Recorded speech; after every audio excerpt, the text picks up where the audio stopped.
बिस्मिल्लाहिर्रहमानिर्रहीम रब्बि इश्रह ली सदरी वयस्सिर ली अमरी वहलुल उक़दतम मिन लिसानी यफ़क़हू क़ौली। अस्सलामु अलैकुम वरहमतुल्लाहि वबरकातुहू। उम्मीद है आप सब ईमान और सेहत की बेहतरीन हालत में होंगे। अल्लाह ताला कुरान को हमारे दिल की बहार और आँखों का नूर बना दे। एक दफ़ा फिर हाज़िर हूँ अपने नए सबक के साथ।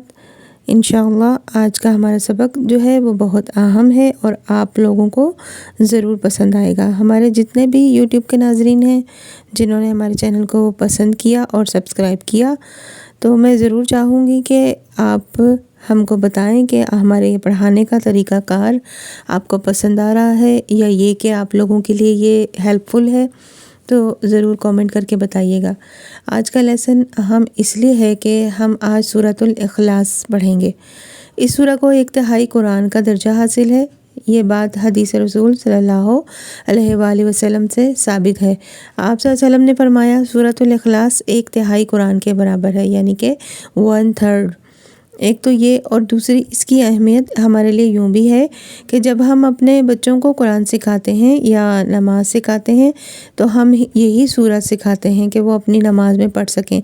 और बहुत से लोग ऐसे भी हैं कि जिनको कुरान का बाकी हिस्सा याद नहीं होता और वो ज़्यादातर यही सूरा पढ़ते हैं अपनी नमाज़ में, इसी सूरा को पढ़ते हैं।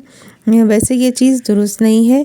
हमें कुरान का कुछ ना कुछ हिस्सा ज़रूर याद होना चाहिए ताकि हम उसे अपनी नमाज में पढ़ सकें। तो चलिए फिर अपना लेसन स्टार्ट करते हैं। अऊज़ु बिल्लाहि मिनश शैतानिर रजीम। बिस्मिल्लाहिर रहमानिर रहीम। क़ुल हुवल्लाहु अहद अल्लाहुस समद लम यलिद वलम यूलद वलम यकुल लहू कुफुवन अहद। क़ुल हुवल्लाहु अहद। कुल ये वर्ड हमारी 2 सूरा में पहले गुज़र चुका है, इसको हम डिस्कस कर चुके हैं। फिर बताती चलूँ, क़ाफ़ को मोटा पढ़ेंगे, लाम की आवाज़ को हिलाना नहीं, हरकत नहीं देनी। हुवल्लाहु अहद, अल्लाह के नाम को पुर पढ़ेंगे यानी मोटा पढ़ेंगे। अहद, हा की आवाज़ वाज़े और दाल पर आवाज़ बाउंस होगी। अल्लाहुस समद, अल्लाह का नाम मोटा पढ़ेंगे, स्वाद को मोटा पढ़ेंगे क्योंकि स्वाद हुरूफ़ मुस्तालिया में से है, इसे मोटा पढ़ेंगे। और दाल पर आवाज़ हिलेगी, बाउंस होगी। लम यलिद वलम यूलद, वलम यूलद, यहाँ पर भी मीम पर गुन्ना नहीं होगा, जैसा कि लम यालिद में और वलम यूलद में यहाँ पर गुन्ना नहीं होगा। लेकिन हमारे यहाँ एक कॉमन मिस्टेक जो है वो ये है कि लम यलिद की तरह हम वलम यूलद को भी जल्दी से पढ़ लेते हैं, जबकि यहाँ पर वाव भी मौजूद है। तो हमें यहाँ पर 2 हरकत के बराबर इसको खींचना है। वलम मीम साकिना है लेकिन गुन्ना नहीं है। वलम यकुल लहू, नून की आवाज़ नहीं आएगी। काफ को हम लाम के साथ मिलाएंगे। कुफुवन अहद, कुफुवन, काफ को हम काफ के पेश को और वाव के पेश को, फा के पेश को पढ़ेंगे कुफुवन।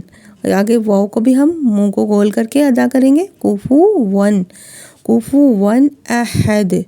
तो यहाँ पर हा को हम वाज़े करेंगे और दाल पर आवाज़ बाउंस होगी। काफ की जो पेश है और फा की पेश, इन दोनों को हम होंठ गोल करके पढ़ेंगे। कैसे पढ़ेंगे इसको? कुफुवन अहद, कुफुवन अहद। तो एक बार फिर तिलावत सुन लीजिए। बिस्मिल्लाहिर रहमानिर रहीम। क़ुल हुवल्लाहु अहद अल्लाहुस समद लम यलिद वलम यूलद वलम यकुल लहू कुफुवन अहद। तो ये था आज का हमारा लेसन। उम्मीद करती हूँ कि आप लोगों को ये लेसन समझ में आ गया होगा अच्छे से। इसकी प्रैक्टिस कीजिए तो इंशाअल्लाह आपकी जो तजवीद है वो अच्छी हो जाएगी। اور اس کو اپنی نماز میں شامل کیجئے سورہ کو پڑھ کر، اور اس کو آپ اپنے کیونکہ یہ سورہ بھی جو ہے وہ معوذتین میں سے ہے، جس طرح سے معوذتین پڑھا ہم نے سورہ فلق اور سورہ ناس، تو اس کے ساتھ اس کو بھی ملا کے پڑھ لیجئے۔ تو اجازت دیجئے، سبحانک اللہم و بحمدک نشہد ان لا الہ الا انت استغفرک و اتوب الیک۔ السلام علیکم و رحمۃ اللہ وبرکاتہ۔